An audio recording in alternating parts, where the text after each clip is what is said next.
Huda, a light in every home. Allah is my heart's speech, your mercy is what I beseech. Keep in my heart your remembrance, and in your deen allow me to advance. Help me in my quest, permit me to pass the ultimate test.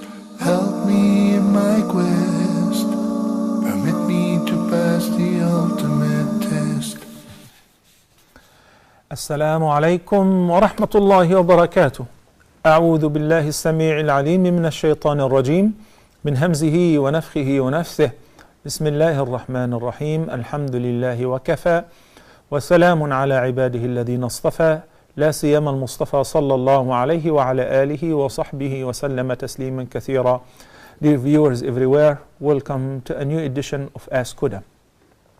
Our contact informations as usual, beginning with area code for the phone numbers 002-0238-555-248 or 249, and the email address is ask@huda.tv. A couple of pending questions while you're ringing in, inshallah. The first is from Anders from Cyprus. She says, I reverted to Islam while living and working in Egypt. I pronounced the Shahada in private, and I have not announced my Islam in Greece because I'm scared of being rejected by society. Is my Shahada valid? Yes, indeed. What's required for a person to become a Muslim is to believe in and declare this belief by uttering the following statement. The word of Tawheed, which is called the Shahada. I bear witness that there is no God worthy of worship but Allah alone, and I bear witness that Muhammad sallallahu alayhi wasallam is his messenger. This statement is required for any person to enter Islam. And it is required for every Muslim to frequently recite, whether in the Salah, in the Tahiyyat, which is also known as Tashahhud, and right before death. Every day Muslims have to pronounce this Shahada or the Kalima. So if a person studied Islam or has been informed about Islam, and he or she is convinced, they should not hesitate nor delay their Islam. They shouldn't say, well, I cannot declare my Islam before my family. Fine, you don't have to. But do not waste this opportunity, because if a person dies in a state of disbelief, even if he likes it by the heart, but he did not declare his or her Islam by saying, Ashhadu an la ilaha illallah wa ashhadu anna Muhammadan Rasulullah, he will be in deep trouble. So it will be sufficient to say it even before no one. What you need to do is believe in its meaning and utter it by your tongue by saying the word Ashhadu an la ilaha illallah wa anna Muhammadan Rasulullah. So your Islam is valid, and it doesn't hurt you that you did not declare it, it was not announced, and you do not have a certificate. Allah knows best what's in your heart, and you fulfilled the requirement. And you should act upon the Shahada by learning how to pray, how to fast, and start worshipping Allah subhanahu wa ta'ala as He ordered us to do. The second question is from Abdullah from Cyprus as well.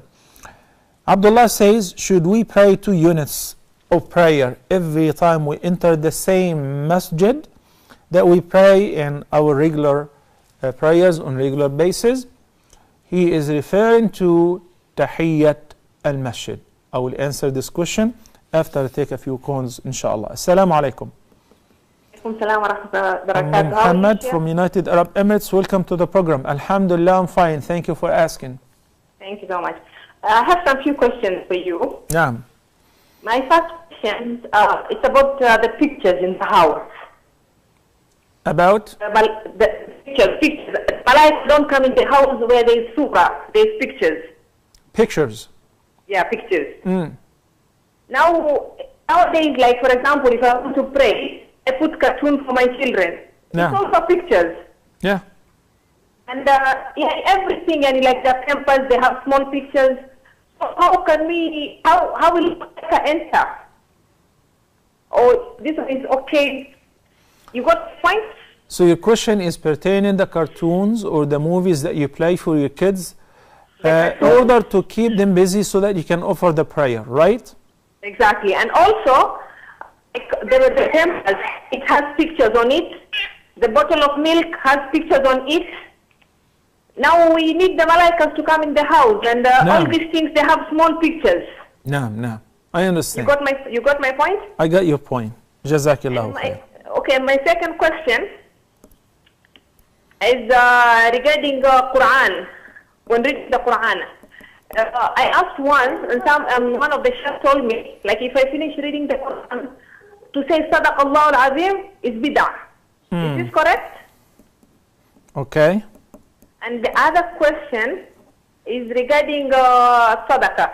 Like, okay, I have dain, and I have people money with me, but I am not able to pay them now completely. And sometimes I get small amount, like say 1 dirham, 2 dirhams. I give out sadaqah. Is this permissible? And on top of it, that I have dain, or should I pay the dain first? And I'm not capable of paying the dain full now. Okay, and I want to make small sadaqah. No. And my other question is regarding the dua. My children are small, so whenever I make dua, I include them in the dua. So for example, like Ravitu billahi rabba, I say Ravina billahi rabba. Correct? Is this bid'ah? Okay. And then the last question, it's about riba and namima. So if I, for example, I talk to myself, like I see something and I say, why like this, that thing? Is that riba and is that backbiting? But talking to myself, not talking to anybody. Muhammad, are you still there? Yeah, I'm here. What was the last question pertaining riba? For example, I see something, like maybe I see a person wearing something odd or funny. I talk to myself, not to anybody. And I tell myself, maybe why is he like that, or if he does this is good, if it, is this backbiting? Okay. Now, you got my point? I got you. Actually, you need a whole program to answer your questions, mashallah. Okay. Brother Abdullah from Sweden, Assalamu alaikum. Wa alaikum assalam wa rahmatullahi wa barakatuh. How are you, brother? Alhamdulillah Rabbil Alameen. Wa anta? بخير والحمد لله. بارك الله فيك. Wa feek. Sheikh, I have 3 questions, inshallah. I would like your help. نعم. The first question is regarding interest. I bought a car here in Sweden, 20-month interest-free. So I just pay exactly what the car costs. But the car company, they have a contract with the bank here in Sweden. But my offer is 20 months of interest-free loan. No. And when I got the loan from the car company, there was a start fee of around 50 euros also. Is there any haram in this loan? That's the first question. Okay. The second question, Sheikh. Abdullah, just explain to me the role of the bank in this transaction. The rule of the bank, the car costs 6,500 euros, and that's the exact amount that the car company sold it for. And on the exact amount, I gave 500 euros in cash, and the 6,000 I have a okay from the bank checking me up just to loan me the 6,000 from the car company. So okay, wait a minute. So the bank was only to check your credit background. Yes, if I have any. Not to give you a loan. Yes, they both check you up, and when they check you up and when you're okay, then they give you a loan without any interest. The bank gives you a loan without interest. Yes. Okay. So now you purchase the car from the car dealer, or yes, exactly. Okay. Then you took a loan from the bank, interest free, right? Yes, interest free. Yes. Okay. Because we're talking about 2 different transactions now. Had you taken a loan from any person, whether it's an individual or a firm or a bank which is interest free, you just take 6,000 and you pay 6,000, this is 100% halal. And there is no problem with that. But there is no need to put the two things together to say a car dealer and a bank, because basically the bank just give you an interest-free loan. There is no problem with that. The problem is when you buy a car from the bank and the bank does not own the car. Then this is a triangle that the Prophet ﷺ has forbidden. He said to Hakim ibn Hizam, لا تبع ما ليس عندك. You should not sell something which you do not own. The bank does not own the car. So the role of the bank was limited to giving you the loan or approving your loan based on your background credit check. That is fine as long as it is interest free. Again, as long as it is interest free. And buying the car from the car dealer, you just pay him on installment without interest, again, that is still permissible. So unless if there's something else that you did not tell me about it, you'd like to discuss it in order to give you the exact right answer. But in the light of what you said, you've taken a loan from any person, individual or a bank, interest free, there is no problem. Thank you so much, you should be grateful to them. Then you bought with this loan an item from another person, whether cash or an installment, that too is legal and permissible. If there is anything that is missing in this equation, please call in again, or if still on the line, explain it. Abdullah?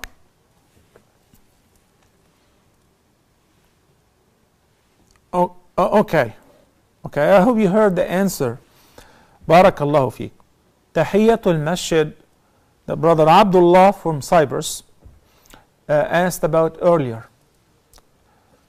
The Prophet sallallahu alaihi wasallam said in the sound hadith, which is agreed upon its authenticity and narrated by a companion known as Abu Qatada, may Allah be pleased with him. He said, whenever you enter the masjid, you should not sit down before offering 2 rak'ahs, the 2 units that you are referring to. It doesn't have to be specific 2 units with the intention of greeting the masjid.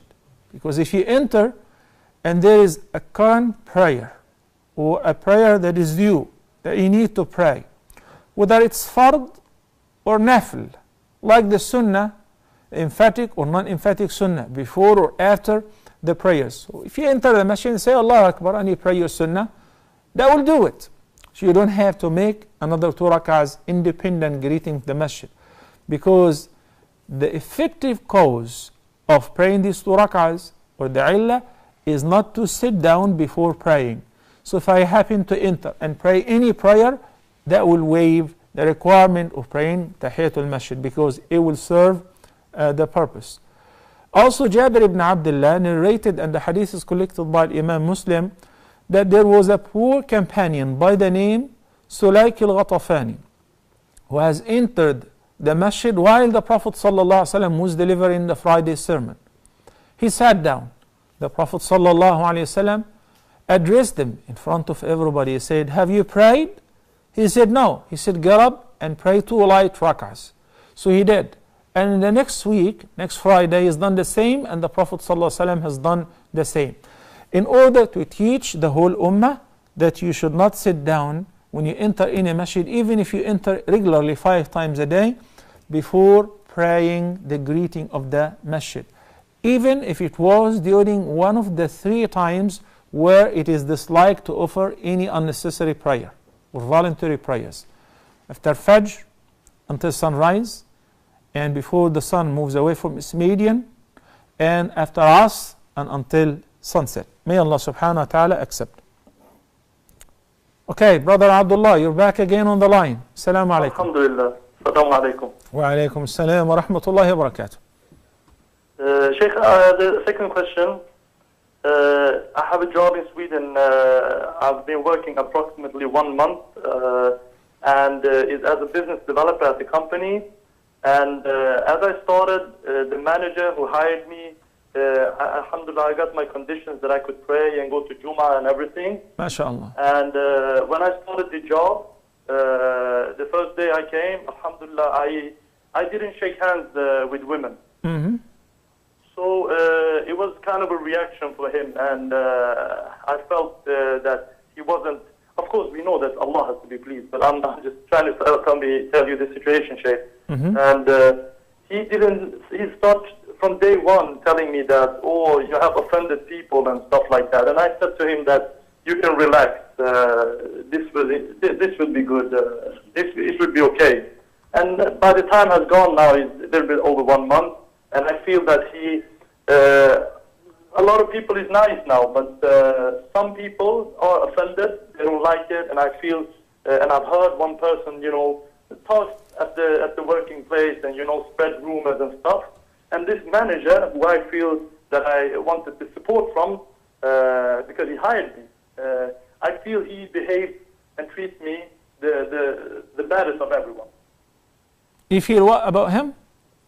He treats me very bad. He treats me like I'm air or something, very bad, in an uncomfortable way. And, I try to, with akhlaq, try to keep with the smile and ask him how he is and,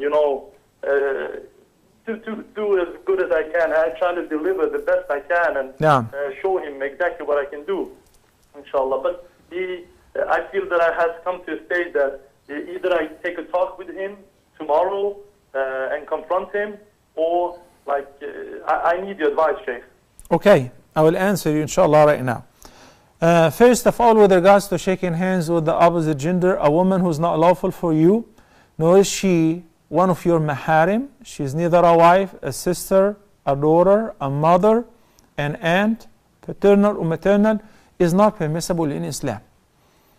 And there is a serious warning against that.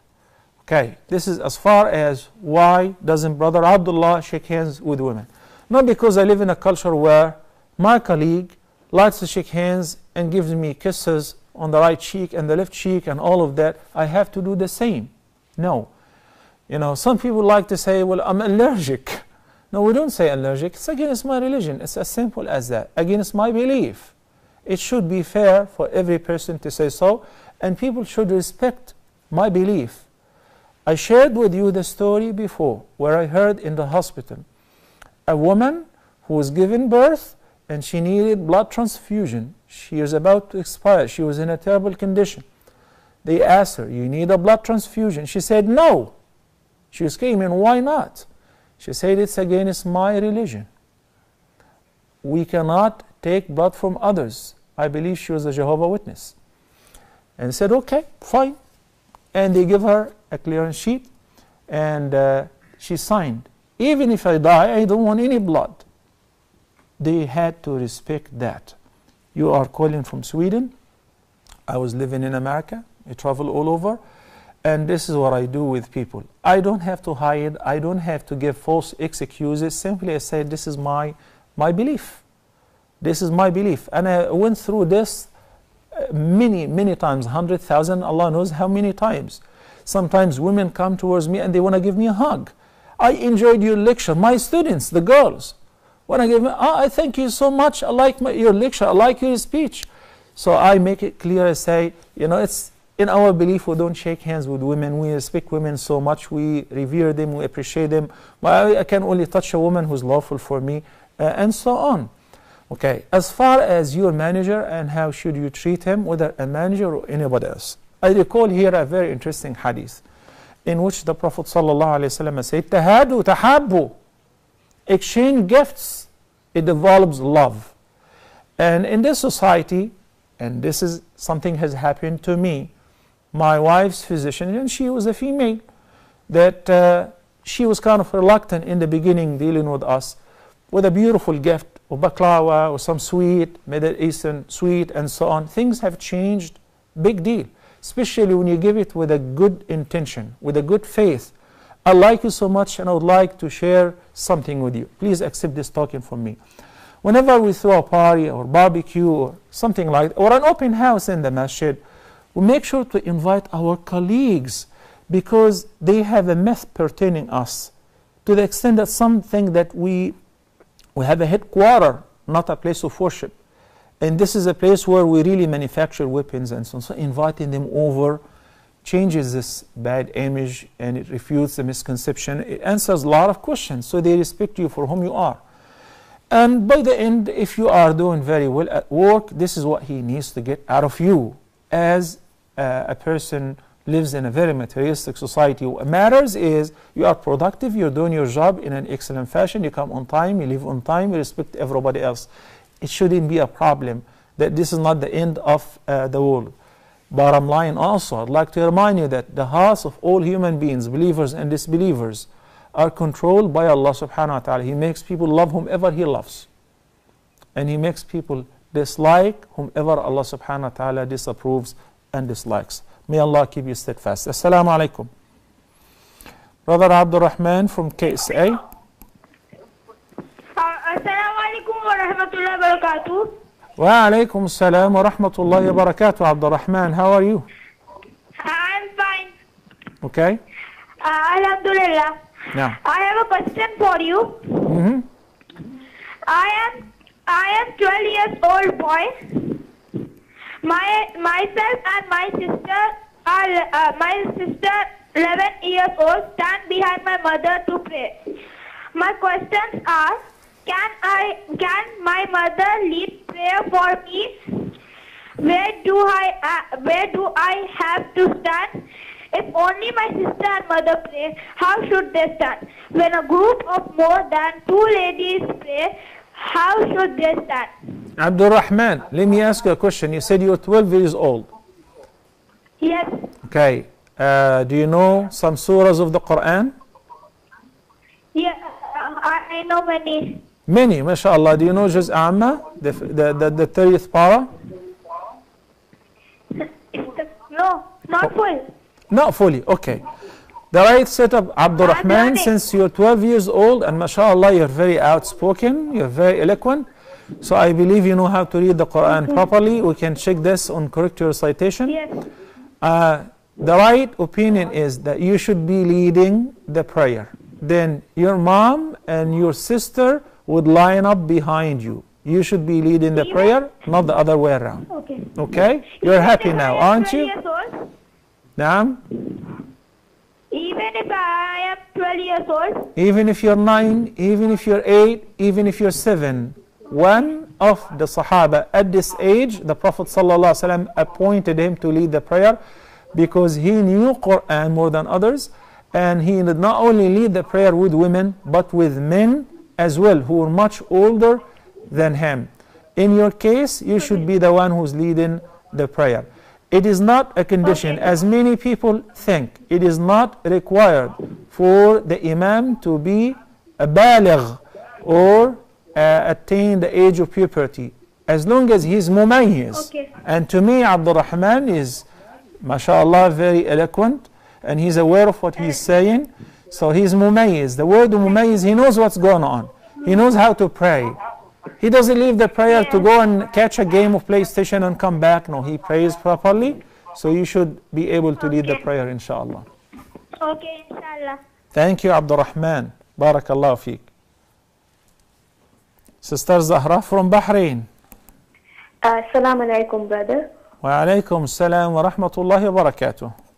Yes, brother, I just had a question regarding, I'm engaged since 1 year, and I just wanted to know that I have been talking to my fiancé since 4 months. I didn't know anything about whether it was lawful or no, but now when I just came to know that, I just heard from somewhere that it isn't lawful, it's haram. So I just can you just please explain or elaborate whether it's lawful or it's not lawful, since I'm very confused right now at this point. I don't know what to do. I'm just confused, I'm shocked. Okay, Zahra, can you tell me the subject of your conversation and how do you normally talk to each other? Like you Skype, you talk over the phone, SMS? I talk to him on the phone. Over the phone, okay. By yourself, like you lock yourself in a room and you talk to him?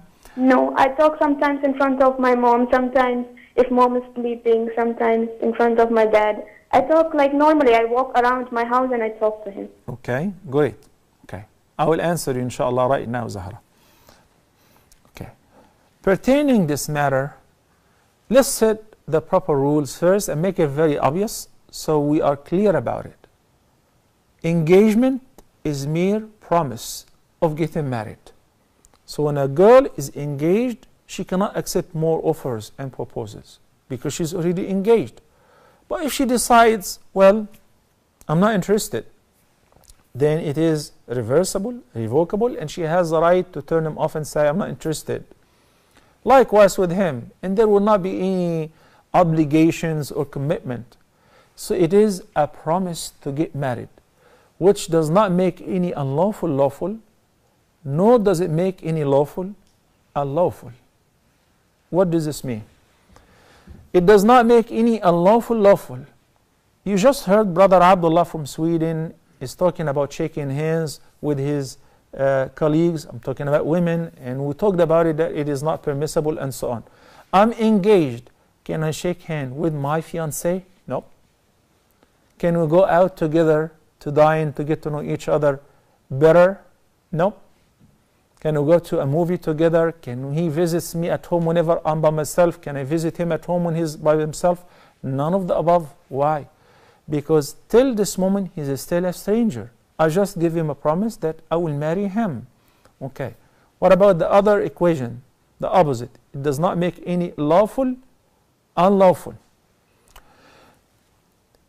If two sisters, one is engaged to one person, okay, then the person decided to break the engagement and he was interested in her sister and he wanted to marry her.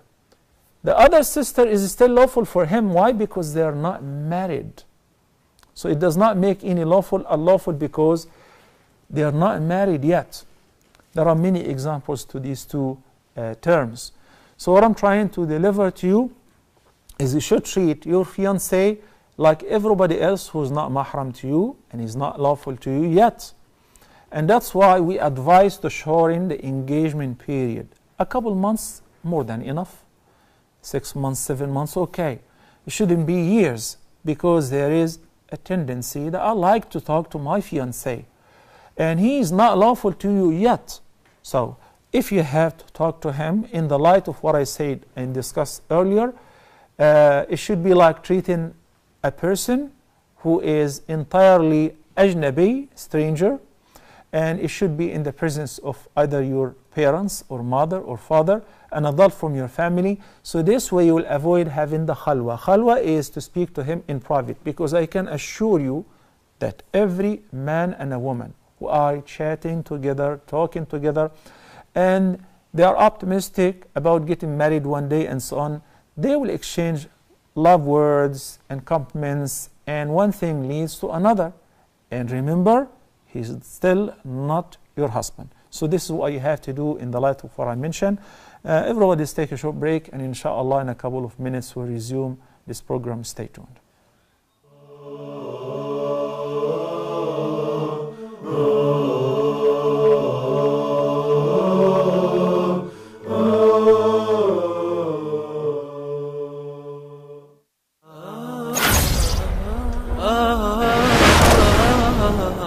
Allah subhanahu wa ta'ala choose whom He wills subhanahu wa ta'ala for His mercy, for His messengership, for the revelation to be revealed. This is not for the human beings to make that decision. If a person would turn to Allah subhanahu wa ta'ala sincerely, truthfully, asking for forgiveness, Allah subhanahu wa ta'ala promised to forgive.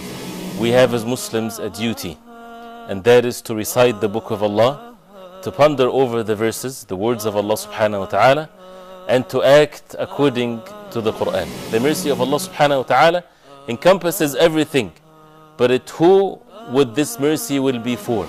And the Prophet sallallahu alaihi wasallam was sent to all mankind. So the ummah, or the people of the Prophet sallallahu alaihi wasallam, are all mankind since the time of the Prophet sallallahu alaihi wasallam till the day of judgment. Why waste our life without getting to know every verse in the Quran, what Allah subhanahu wa ta'ala wants from us?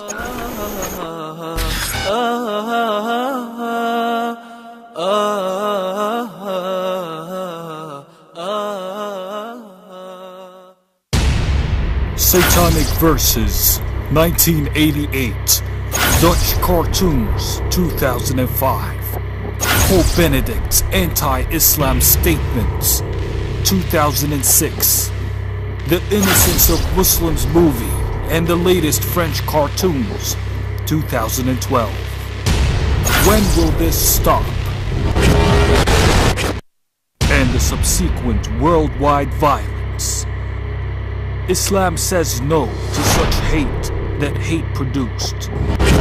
Love is not a word, is not just a word, brothers and sisters. So why do you take the initiative and inflame the feelings of Muslims? This violates all freedom of speech. This goes beyond any concept of Western values and freedom of speech for sure. This is not free speech.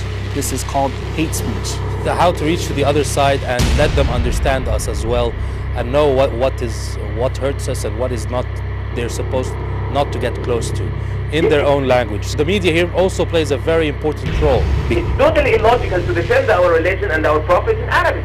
We have to defend them in those people's language. Since its inception in 2005, Huda TV has been undertaking the role of peacefully defending the Prophet, peace be upon him, in the best of manners.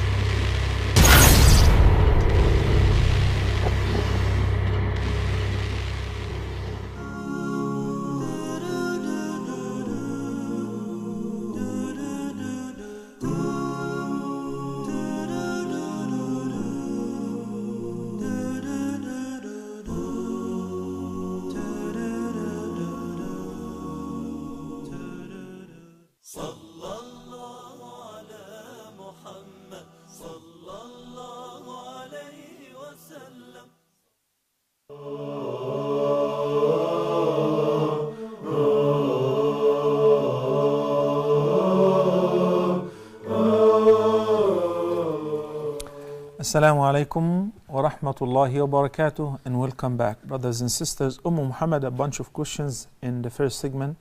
The first is pertaining pictures and images of live creatures, humans, birds, animals that may be displayed on cartoons. She's playing that on the screen so that the kids would watch, or on bottles or food containers and so on. Would that prevent the angels from entering the house? Okay, that would not prevent the angels from entering the house. The hadith says لا تدخل الملائكة بيتا فيه كلب ولا صورة, that the angels do not enter a house in which there is a dog or a picture or a statue, which is explained also by being hung, like against the wall or against an object displayed. But you buy food, you buy some food or some products, and the box has a picture or an image. It's indeliberate. I didn't mean it. You watch television and it has pictures and it has videos. There is no problem with that as long as the contents are lawful. Like you play lawful cartoons for your kids to keep them busy, to entertain them while you're offering the prayer. So these are not included in the prohibition which would make the angels not enter your house. Saying Sadaqallahu al-Azim. The Prophet sallallahu alaihi wasallam have recited the Quran before Jibreel. Jibreel have recited the Quran upon him, and the Prophet sallallahu alaihi wasallam have recited the Quran before his companions day and night. And then he ordered or asked some of his companions to recite the Quran before him, similar to what happened to Abdullah ibn Mas'ud when he asked him once, recite. He said, shall I recite it upon you while it has been revealed unto you? He said, yes, I like to hear it from other than myself. And the hadith is very known when he recited then with one ayah, فَكَيْفَ إِذَا جِئْنَا مِنْ كُلِّ أُمَّةٍ بِشَهِيدٍ وَجِئْنَا بِكَ عَلَى هَؤُلَاءِ شَهِيدًا. At that the Prophet sallallahu alaihi wasallam started crying, and he said to Abdullah ibn Mas'ud, Hasbuk. So the only word that he said, Hasbuk, which is enough. So regularly saying Sadaqallahu al-Azim is not something from the Sunnah. And I'm afraid it may become a bid'ah if the person insists on saying so when he or she, the reciter, thinks it's an inseparable part from the recitation. It is not. Like saying Ameen whenever we finish the recitation of Surah Al-Fatiha. It is only prescribed in the Salah, in the namaz. You don't say this outside the Salah. If somebody is reciting Al-Fatiha, you don't say Ameen if you're not praying. It's only pertaining the prayer.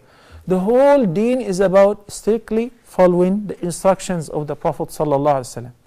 I know that somebody is going to object and say, well, I'm only saying that Allah has spoken the truth. Correct.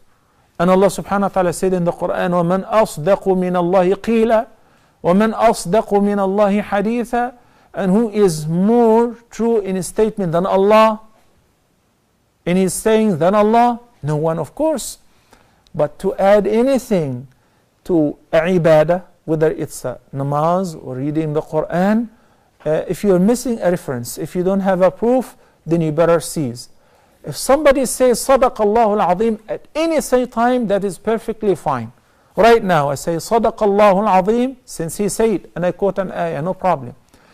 But when the reciters deliberately mean to say it by the end of every recitation, as if it is a part of the recitation, now we're entering into the area which we should stay away from it, which is inventing. Okay? So if the person says it occasionally, okay, no problem. But when he believes that we should say it upon every recitation, no. This is not from the Sunnah. Pertaining being in debt, not able to pay the debt fully, you're overwhelmed with debt and you would like to give in a charity, so you say the dirham or a few dirhams, that's perfectly fine, because Allah subhanahu wa ta'ala said in the Quran, مَا عَلَى الْمُحْسِنِينَ مِنْ سَبِيلٍ. You're not blameworthy. فَاتَّقُوا اللَّهَ مَا اسْتَطَعْتُمْ لَا يُكَلِّفُ اللَّهُ نَفْسًا إِلَّا وُسْعَهَا. All these ayat talk about you can only do as much as you can.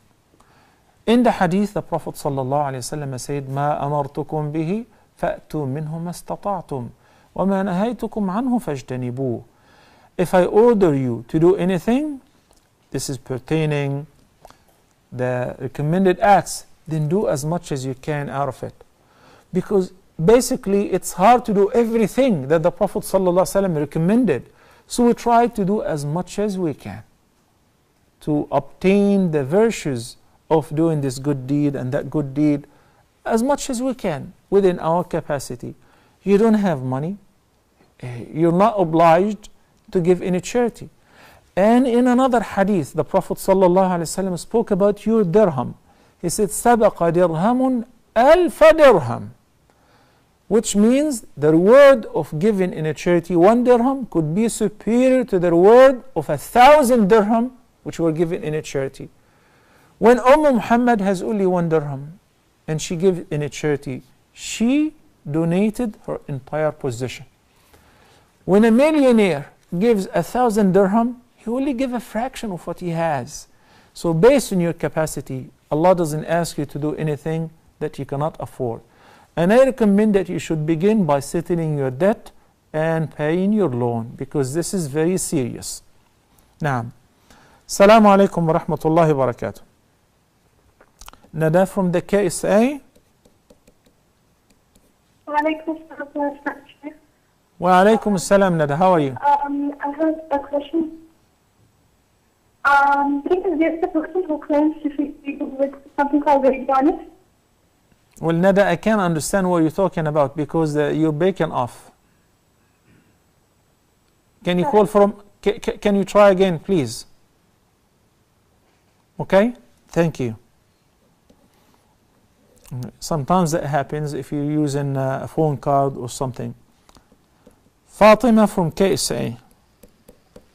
Yes. Yeah, assalamu alaikum, ya Sheikh. Wa alaikum assalam wa rahmatullahi wa barakatuh. Sheikh, I have 2 questions for you. Naam. The first question is, I want to ask you about ghusl. Is it enough to have a bath and do wudu in it? Is that sufficient? Or do we have to pour? I've heard many people saying we have to pour water 3 times over head and shoulder. That is very much necessary. And shampooing hair is necessary. We just cannot run water over the hair. So basically, I want to know, is having a perfect bath and then a perfect wudu in the bath, is that sufficient to have ghusl? Okay. Second question. Okay. And my second question is, this is regarding marriage among children of 2 brothers. I know it is allowed in Islam, But what I want to know is whether it is encouraged in Islam or is it discouraged in Islam. For the reason is that we want to marry our sisters to our uncle's son. But they say that scientifically this will lead to genetic disorders in children, as my parents are also cousins. So I want to know about this, Sheikh. Okay. With regards to the ghusl, number one, taking a shower preceded with the intention of performing ghusl is more than sufficient if you make sure that you wash your entire body. Okay? And if it was a ghusl, wudu is not necessary in that. And if the ghusl was to remove the major impurity, then the wudu would be included. Now, there is something called sufficient. So this is sufficient. And there is something called recommended acts, which is to follow the order. Wash your hands, wash the private, perform wudu, pour the water on the right half first, then the left side, then all over the body. Make sure that the water reaches the roots of your hair. And if you have a beard like a man, you make sure that you go through it by your hands. Shampoo in the hair is not necessary. The word necessary here means wajib. It is not a requirement. It's also recommended to use shampoo and soap and all these cleaning aids. No problem. It's recommended, but it is not required in the ghusl. So if somebody doesn't know any of that, he just entered and washed his body from head to toe, that is ghusl. His intention is required though in the beginning. Somebody has an intention to make ghusl and he went diving. He came out of the water, that is sufficient. As you say, pertaining marriage to cousins or close cousins is permissible in Islam. But it is not recommended due to the possibility of having genetic disorders with regards to the offspring. But it is halal. It is lawful. No problem. Especially if the family has a history of genetic disorders, then it will be recommended to avoid it. Also, running some tests in the beginning prior to marriage is recommended. It's not mandatory. But Islam approves and recommends everything that serves the purpose of protecting the life, protecting the wealth, and protecting the honor of individuals. Okay? Barakallahu fiki. Okay, thank you. Oh, you're still on the line. Mufiki, Jazakillahu khairan. Riham from KSA. Assalamu alaikum. Wa alaikum assalam wa rahmatullahi wa barakatuh. I am 16 years old and I have a question. MashaAllah, welcome to the program. Okay, thank you. Actually, I'm doing my AS and A2 inshallah this year and the next. That is grade 11 and 12 exam. MashaAllah. But like my main ambition in I want to get a bachelor in Islamic studies and I want to specialize in tafsir. In tafsir, may Allah make your dream come true.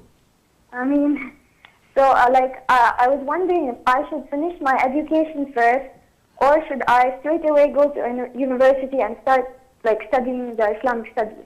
Okay. Because whenever I try to do my schoolwork, I'm always bothered by the question, is this really going to be beneficial for me in the hereafter? Wonderful. Thank you, Rihan. So please, can you tell me some good universities that I can apply to from now? Naam. Okay. Barakallahu fiki. First of all, if you're interested, and I noticed that you're calling from KSA, Mecca, Qura University is a wonderful university and they have a campus for girls. In Roland, I believe in Medina too. So if there is a chance to study Islamic studies right now, do not waste the opportunity. Okay. If your ambitions, mashallah, can take you to medical school, specialize in gynecology or obstetric, to be an obstetric doctor, or to be a teacher, that's perfectly fine. But also with studying Islamic studies, you can be a successful teacher. Here is the issue. Having an intention before and while doing anything that is lawful can turn the lawful thing into an act of worship, can turn ordinary things into ibadat. Okay, studying anything that is lawful with an intention that I want to benefit humanity, I want to benefit my society, I want to save lives, I want to help the poor, I want to educate the community, all of that you'll be rewarded for every moment you spend with the book, with studying.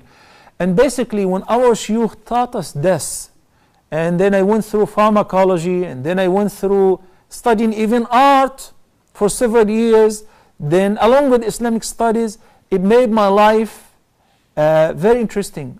I enjoyed every moment that I spent with the book or with the books versus others who take this school in order to get this job to make that much a month so that by the end of 10 years I can get married and buy a house. Very, very narrow mind and limited understanding. Because I know for sure that my provision will come to me. I'm making my effort. I'm doing my best. I'm exerting every possible effort to be a successful person. Ista'in billahi wa la ta'jaz. This is what the Prophet ﷺ has said in an advice to one of his companions. Seek the help of Allah and do not fail. Do not be lazy. Do your work. Ista'in billahi wa la ta'jaz. And if it doesn't go through, if it doesn't happen according to your ambitions, then قدر الله وما شاء. قدر الله وما شاء فعل. This is the ordainment of Allah subhanahu wa ta'ala. But Allah does not waste the work of those who work hard, especially for His sake. So if there is a possibility, you combine all of that, you study for the dunya to benefit yourself and others and study the deen, that will be great. If not, and you're living in this country, I advise you, if you were my daughter, I would say specialize in tafsir. We need scholars of the women to educate the ummah.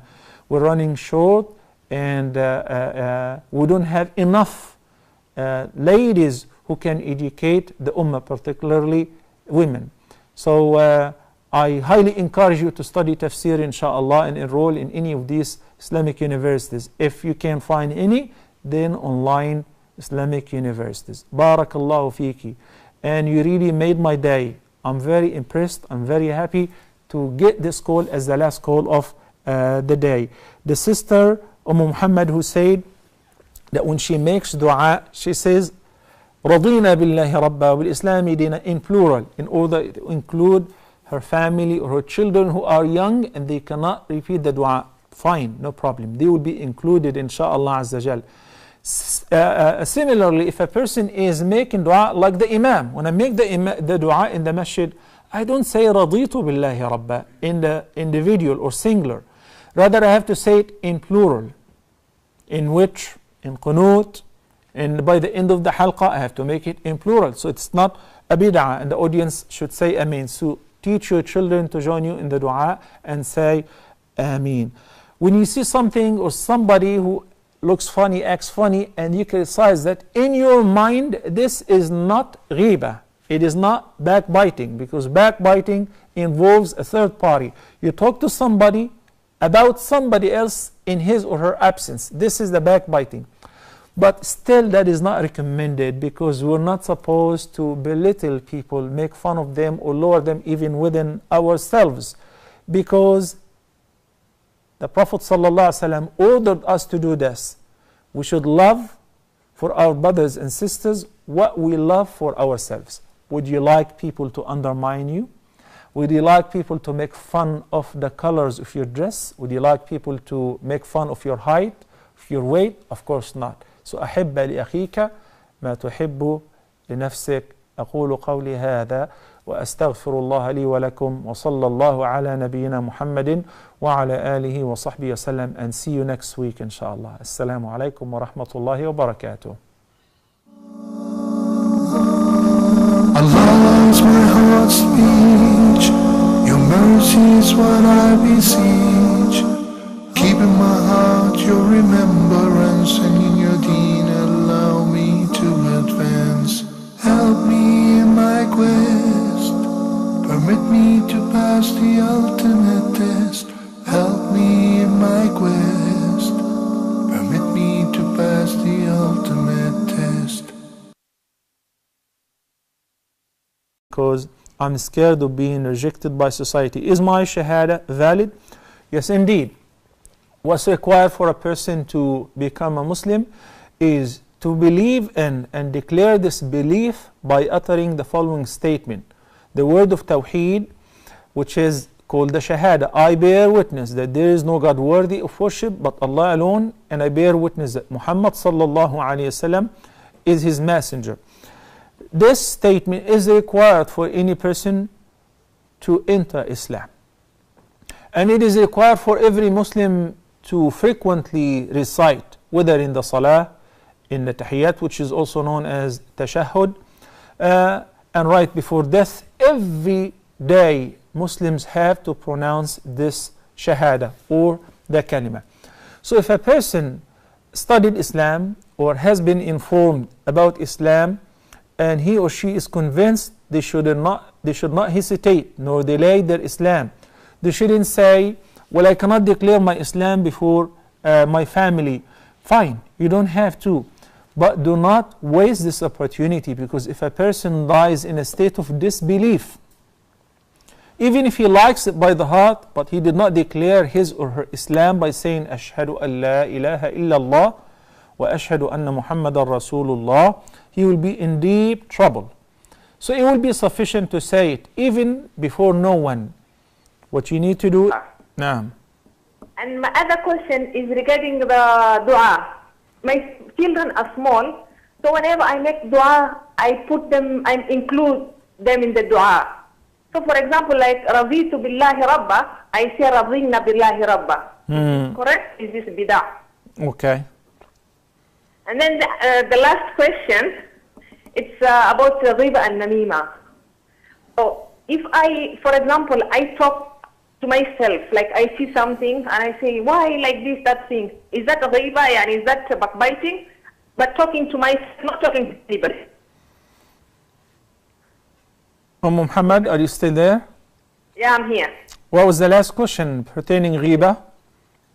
For example, I see something, like maybe I see a person wearing something odd or funny.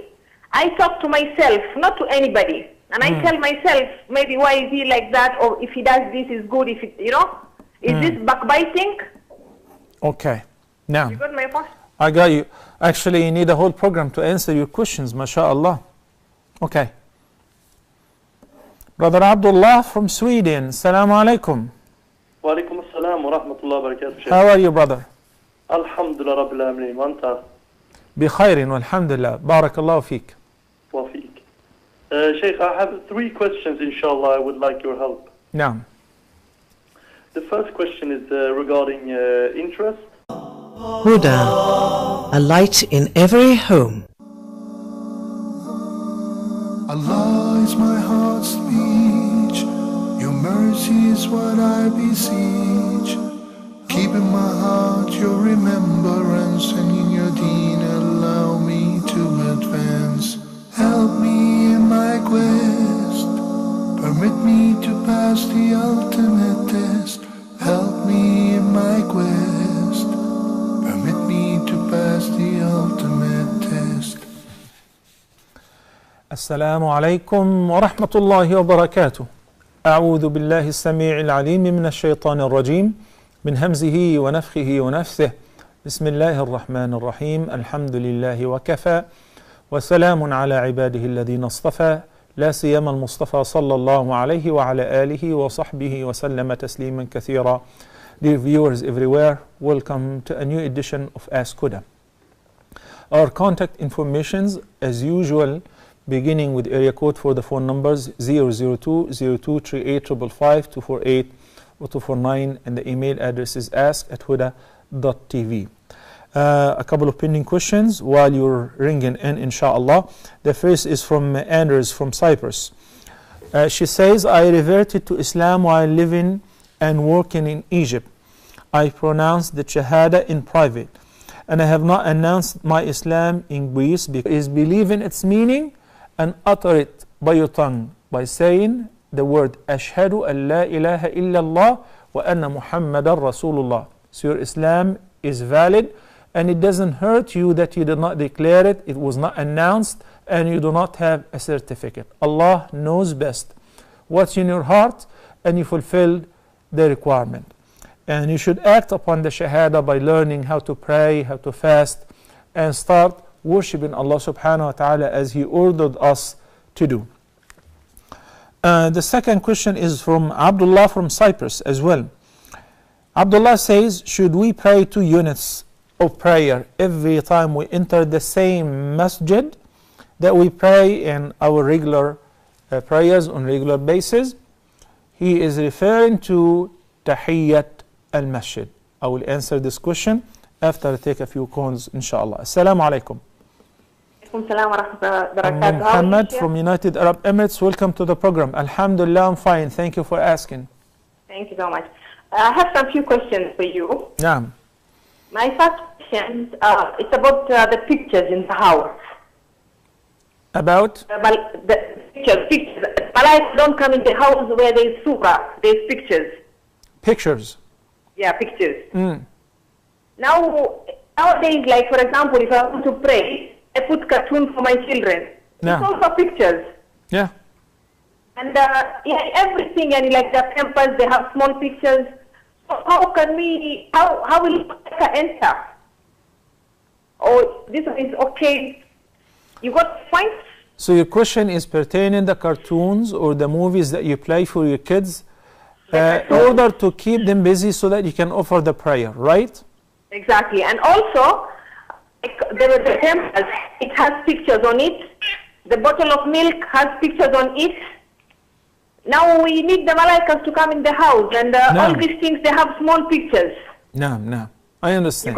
You got my point? I got your point. Jazakallah khair. Okay, my second question is regarding Quran. When reading the Quran, I asked once, and one of the chefs told me, like if I finish reading the Quran, to say Sadaqallah al-Azim is bid'ah. Is this correct? Okay. And the other question is regarding sadaqah. Like, okay, I have dain, and I have people money with me, but I am not able to pay them now completely. And sometimes I get small amount, like say 1 dirham, 2 dirhams. I give out sadaqah.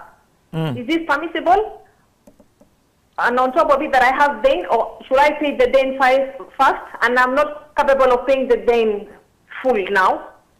Okay. I want to make small sadaqah.